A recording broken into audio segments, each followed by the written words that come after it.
Good morning student of class 6। आज अपन करेंगे SST में जो आपको चैप्टर नंबर फर्स्ट पढ़ाया था उसके long question answers answer in detail. तो इसका पहला क्वेश्चन है what is a constellation, how it is different from a Galaxy. तो आपको बताया था कि जो कॉन्स्टलेशन होता है वो एक स्टार्स का ग्रुप होता है जो कि एक पर्टिकुलर पैटर्न बनाता है, उसे कॉन्स्टलेशन कहा जाता है। और गैलेक्सी जो होती है वो मिलियन और बिलियन ऑफ स्टार्स का क्लस्टर्स होता है। तो दोनों के बीच का यही डिफरेंस है। तो अपन इसका आंसर देंगे constellation is the imaginary pattern formed by a few stars. There are 81 known constellations, while galaxy is a group of million of stars of billion of stars. Constellation is different from galaxy as it is a part of galaxy, not a galaxy. देखिए जो constellation Galaxy से ही different है कि Galaxy का क्या है part है, लेकिन गैलेक्सी क्या है कॉन्स्टिलेशन का हिस्सा नहीं है। दोनों के बीच का यही डिफरेंस है। फिर सेकंड है is the sun a star और a planet. Discuss sun star है कि प्लैनेट है। तो देखिए सन इज अ स्टार, सन एक स्टार है। There are lot of stars. देखो अपने पास बहुत सारे स्टार हैं, लेकिन सबसे अर्थ के जो क्लोजेस्ट स्टार है वो सन ही है। ये पूरे सोलर सिस्टम का सेंटर होता है। The sun is a hot ball of glowing gases. Sun क्या है? हॉट बॉल है, आग का गोला कहते हैं, जिसमें बहुत सारी ग्लोइंग गैसेस हैं। But it not looks like in star shape. लेकिन देखिए स्टार जो होता है उसका अलग से जैसे ऐसे शेप होता है, लेकिन जो ये सन है स्टार शेप का नहीं है। और ये प्लैनेट भी, तो ये प्लैनेट तो नहीं है, स्टार है। फिर third write a brief note on the planet Earth. Earth के बारे में आपको एक नोट लिखना है। जैसे अर्थ क्या है? It is the only planet to have life. एकमात्र यही ऐसा प्लैनेट्स है जिसके ऊपर रहना पॉसिबल है।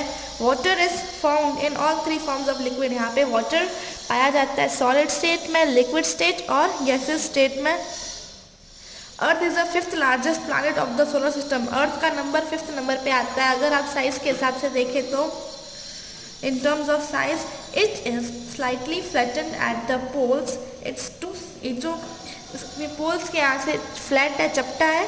It 2/3 surface is covered by water. इसका 2/3 सरफेस मतलब 70% पार्ट है वो वाटर से कवर वाटर है वहाँ पे। Therefore it appears blue from the outer planet. तो अगर आप अर्थ को देखोगे तो अर्थ कैसा दिखता है? ब्लू दिखता है। इसी that is why it is called a blue planet. इसीलिए इसे ब्लू प्लैनेट कहा जाता है। Our Earth is also celestial body. जो अर्थ है वो सेलेस्टियल बॉडी है। अब क्वेश्चन नंबर 4 है why is the sun considered to be the centre of the solar system. तो देखिए compared with the billions of other stars in the universe, the sun is unremarkable. But for Earth and the other planets that revolve around it, the sun is a powerful center of attention. It holds the solar system together, provides life, giving heat and energy to Earth and generates space weather। तो देखिए अगर आप सन की comparison दूसरे star से करोगे तो सन क्या है? अनरिमार्केबल है। देखिए जैसे सन को जो है सोलर सिस्टम का सेंटर किस लिए कहा जाता है? वो ऐसा इसलिए कहा जाता है क्योंकि जितने भी प्लैनेट्स हैं वो सारे सन के रिवॉल्व करते हैं। सन जो है एक पावरफुल सेंटर अट्रैक्शन को, इसके पास ऐसी फोर्स है कि ये सारे प्लैनेट्स को अपनी तरफ बाइंड करके रखता है। और सन से हमें हीट मिलती है, हीट एनर्जी, जो कि अपने लिए बहुत ज़्यादा ज़रूरी है। विदाउट हीट एनर्जी के अपन लाइफ अपनी एग्जिस्ट नहीं कर सकते, अपन जिंदा नहीं रह सकते हैं हीट एनर्जी के। तो सन अपने लिए क्या है? Sun is a source of energy and generate space weather. देखिए स्पेस वेदर की जो कंडीशन है वो भी सन के कारण होती है। हम जो ऑक्सीजन वगैरह ले रहे हैं ये भी सन के कारण ही होती है। जैसे हमारा जो ब्रीथिंग सिस्टम चल रहा है वो भी सन के कारण ही पॉसिबल। तो हमारी जितनी भी एक्टिविटीज़ है वो सब सन के कारण ही पॉसिबल, क्योंकि सन से हमें क्या मिलती है? हीट एनर्जी मिलती है। हीट जो है सो एनर्जी है एक form, heat is a form of energy. फिर है question number 5, why do we always see the same face of the moon, हमें हमेशा मून का एक फेस ही क्यों दिखता है? The moon does not rotate, the moon does spin on its axis, completing a rotation once every 27.3 days. The confusion is caused because it also takes the same period to orbit the earth, so that it keeps the same side facing us. तो देखिए moon जो है rotate नहीं करता है, the moon does spin, जो moon है अपनी एक्सिस पे स्पिन करता है, कंप्लीटिंग रोटेशन, ये जो अपना रोटेशन है 27.3 डेज में कंप्लीट करता है। तो ये कन्फ्यूजन इसलिए होता है देख बिकॉज इट ऑल्सो टेक, तो ये इतना का इतना टाइम जो है take the same period to orbit the earth, इतना का उतना टाइम ये जो अर्थ की ऑर्बिट में भी चक्कर लगाने के लिए इतना का इतना ही टाइम लेता है। सो डैट इसीलिए अपन को ऐसा लगता है कि जो अपन को मून का एक फेस ही दिख रहा है।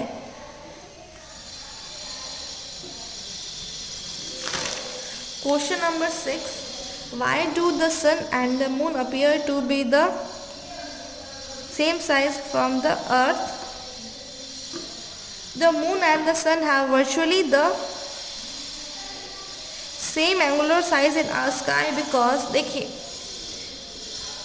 the moon and sun have actually the same angular size in our sky because the sun is about 400 times wider than the moon, but it is also 400 times farther away.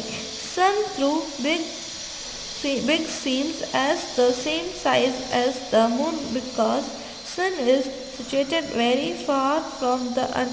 देखिए जो अर्थ और moon अपन को same ही size का दिखता है, अपन तो कहते हैं कि सन की साइज बहुत ज़्यादा बड़ी है, लेकिन अपन को जो सन एंड मून फिर भी सेम साइज का दिख रही है वो इसलिए होता है, जो सन देखिए सन जो है 400 टाइम्स ज़्यादा है, वाइडर है मून से, और ये 400 टाइम्स दूर है। तो देखिए सन जो क्या अपन से बहुत ज़्यादा दूर है और जो मून है अपने पास जो इतना दूर नहीं है। तो देखिए सन और मून एक ही साइज़ का दिखता है क्योंकि जो सन है वो काफ़ी ज़्यादा बड़ी साइज़ का और वो काफ़ी फार अवे है अर्थ से। तो देखिए जो चीज़ दूर होती है वो आपको क्या दिखती है, छोटी दिखती है साइज़ में, और जो चीज़ आपके पास में है वो आपको बड़ी दिखती है। तो यही रीज़न है कि दोनों की जो साइज़ बिल्कुल सेम दिखती है। तो ये आपका चैप्टर नंबर 1 कंप्लीट हो चुका है। अब अपन आके चैप्टर 2 के भी लॉन्ग क्वेश्चंस बाकी रहे थे, तो आज अपन करेंगे long question answer 2nd chapter के।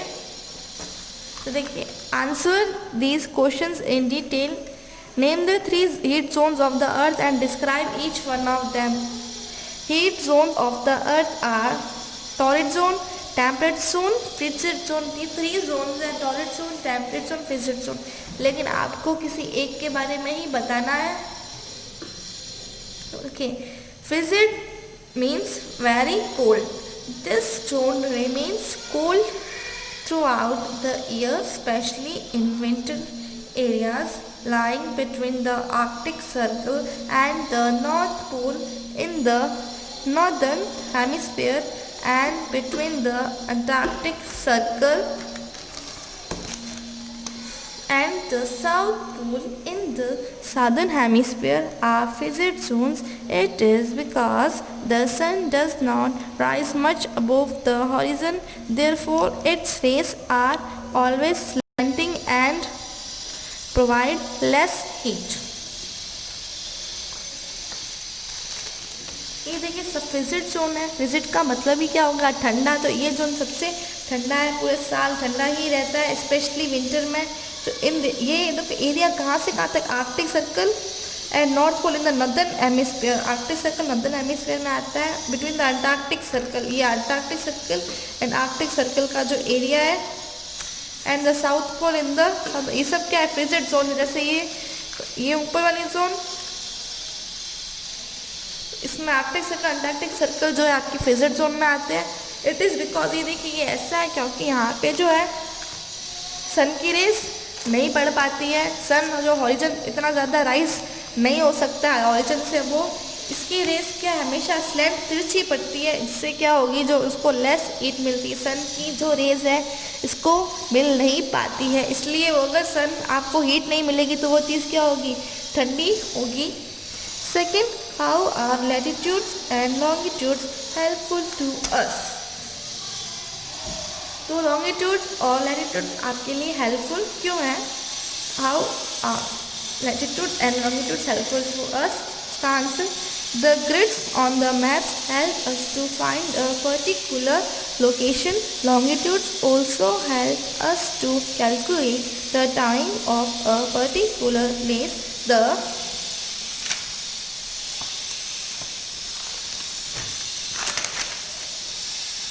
180-degree longitude is also known as the International Date Line IDL. Latitudes help us to find the location in the globe and longitudes help us to know the time. It also help us to find the weather condition. तो देखिए longitudes क्या होती है, जैसे ये आपकी अर्थ है, इसमें ये जो लाइन लेटी हुई है ये लैटिट्यूड्स, ये जो लाइन खड़ी है ये लॉन्गिट्यूड्स। अब देखिए ये एक ग्रिड बना हुआ है, मतलब ये जाला बना हुआ है इस तरीके से, तो ये जो ग्रिड होता है इससे आपको लोकेशन पता चलती है, कोई पर्टिकुलर लोकेशन आप पता लगा सकते हो। लॉन्गिट्यूड्स, जो लॉन्गिट्यूड हेल्प करता है आपको किसी पर्टिकुलर प्लेस में, जैसे इस जगह पे क्या टाइम हुआ है, तो ये आपको लॉन्गिट्यूड हेल्प करता है फाइंड करने के लिए। 180 डिग्री का जो लॉन्गिट्यूड है उसे IDL कहा जाता है, international date line. Latitude also, अब लैटिट्यूड देखिए अपन को क्या लोकेशन, ग्लोब में कौन सी लोकेशन वो लैटिट्यूड हेल्प करता है, और जो लॉन्गिट्यूड है अपन को टाइम बताने के लिए हेल्प करता है, इससे अपन को वेदर कंडीशंस भी पता चलती है। थर्ड है relation between longitude and time. Time और लॉन्गिट्यूड के बीच में क्या रिलेशन है? The earth has 360 imaginary lines called longitudes or meridians running vertically between the poles. The time difference between each longitude or each degree is 4 minutes. So if it is 12 noon at Greenwich 0 degree, it would be 12:04 p.m. at 1 degree meridian, and so on. Since the earth rotates at a steady rate of 360 degree per day or 15 degree per hour in mean solar time, there is a direct relationship between time and longitude. तो देखिए जैसे ये आपकी अर्थ है, इसमें 360, ये आपका equator 0 degree पे, इसमें देखिए 360 लाइंस है, 180 ऊपर की साइड 180 नीचे की साइड, ठीक है। तो ये लॉन्गिट्यूड 180 इधर की साइड 180 इधर की साइड, अपन लॉन्गिट्यूड पर डे लैटिट्यूड 90 होती है, तो 360 इमेजनरी लाइंस है उसे लॉन्गिट्यूड कहा जाता है, जो कि क्या एक पोल से दूसरी पोल तक चलती है, ऐसे यूँ। द टाइम डिफरेंस बिटवीन, हर एक लॉन्गिट्यूड के बीच का टाइम डिफरेंस पता है कितना है? Each degree is 4 minute, 4 minute का टाइम डिफरेंस है। सो इफ इट इज, अगर देखिए ग्रीनविच में 12 बजी है तो 1 डिग्री मेरिडियन में कितनी होगी? 12:04 PM होगी, एंड सो ऑन। अगर देखिए ये 0 डिग्री तो 1 डिग्री में कितना होगा? 12:04। 2 डिग्री में क्या होगा? 12:08। अगर इधर 12 बजे हैं तो सिंस द अर्थ रोटेट्स, अर्थ कैसे रोटेट करता है? स्टेडी रेट में 360 डिग्री। कितना रोटेट करता है? जैसे जो रोटेशन होता है वो पूरे कितने का होता है? 360 डिग्री होता है, और 15 डिग्री पर आवर, 1 घंटे में जो है 1 आवर में 15 डिग्री ये कवर करता है। There is a direct relationship, जो देखिए डायरेक्ट रिलेशनशिप है लॉन्गिट्यूड और टाइम। 1 घंटे में ये 15 डिग्री कवर करता, तो रिलेशन हुआ कि नहीं? घंटे में 15 डिग्री कवर करेगा। How do you understand by local time how it is related to longitude? तो लोकल टाइम क्या होता है, और लोकल टाइम आपको बताया था, जो सन के बेसिस पे अपन टाइम फाइंड आउट करते हैं वो लोकल टाइम होता है। Local time is the time at one particular, किसी एक पर्टिकुलर मेरिडियन का जो टाइम होगा उसे लोकल टाइम कहा जाता है। Since the sun cannot transit two meridians simultaneously. No two meridians have exactly the same time. The difference in time between two meridians is the time of the sun's passage from one meridian to the other. देखिए जितने भी meridian है सबका time एक जैसा नहीं होगा, सबके टाइम में डिफरेंस होगा। जैसे इसका टाइम लोकल टाइम जब पता चलेगा जब यहाँ पे सन के रेस कि पता चलता है। अगर सन की रेस पहले यहाँ पे पड़ी तो यहाँ का टाइम अलग होगा, सन की रेस बाद में पड़ेगी यहाँ पे तो यहाँ का भी टाइम अलग होगा। तो सन के बेसिस पे अपन टाइम कैलकुलेट करते हैं, तो लोकल टाइम जो होगा हर मेरिडियन का अलग अलग होगा। फिर है fifth, how do we use the standard time? State how Indian standard time is fix. IST को कैसे फिक्स करते हैं? तो इंडियन स्टैंडर्ड टाइम क्या होता है देखिए, as we have local time for over countries, अपने पास क्या है लोकल टाइम है। And when we travel through other cities having other local time it causes little confusion as which is the right time, hence it is convenient in particular life. So we use standard time for every city as well as state. The Indian standard time has been fixed according to the standard meridian which runs through 82.30 degree east. This longitude passes through Shankargarh Fort, Mirzapur in Allahabad district and in the state of Uttar Pradesh. तो देखिए अगर अपन local time के basis से बात करें तो हर country में क्या है, जैसे सबका अलग अलग टाइम होगा। अगर अपन दूसरी जगह गए तो उधर अलग टाइम होगा, उससे अलग जगह, तो ये क्या होगा, कन्फ्यूजन क्रिएट होगा। जैसे अरुणाचल प्रदेश में जो है 4 मिनट पहले सनराइज होता है, तो वो इसके कारण होता है कि सन की रेज वहाँ पे पहले पड़ रही है। अगर अपन लोकल टाइम के अकॉर्डिंग देखेंगे तो हर जगह टाइम अलग अलग होगा और इतनी ज़्यादा कन्फ्यूजन क्रिएट होगी। तो इसीलिए अपन ने क्या किया, एक नया टाइम देखा, उसे स्टैंडर्ड टाइम कहते हैं। तो ये हर जगह एवरी सिटी और हर स्टेट में टाइम सेम रहेगा। तो इंडियन स्टैंडर्ड टाइम इसको देखिए स्टैंडर्ड मेरिडियन के अकॉर्डिंग फिक्स किया गया है, जो कि क्या है 82 लॉन्गिट्यूड का देखा, इसके अकॉर्डिंग ये जो 82.30 डिग्री ईस्ट लॉन्गिट्यूड ये फिक्स कर दिया गया है। ये लॉन्गिट्यूड कहाँ से पास होता है? शंकरगढ़ फोर्ट जो कि मिर्ज़ापुर में है, मिर्ज़ापुर डिस्ट्रिक्ट जो कि कहाँ पे है? इलाहाबाद में और उत्तर प्रदेश में है। ठीक है, तो शंकरगढ़ फोर्ट मिर्ज़ापुर जो कि इलाहाबाद डिस्ट्रिक्ट में और उत्तर प्रदेश स्टेट में है। तो आपके चैप्टर नंबर 2 के लॉन्ग क्वेश्चन आंसर यहीं पे ख़त्म होते हैं। अगला अपन नेक्स्ट लेक्चर में देखेंगे।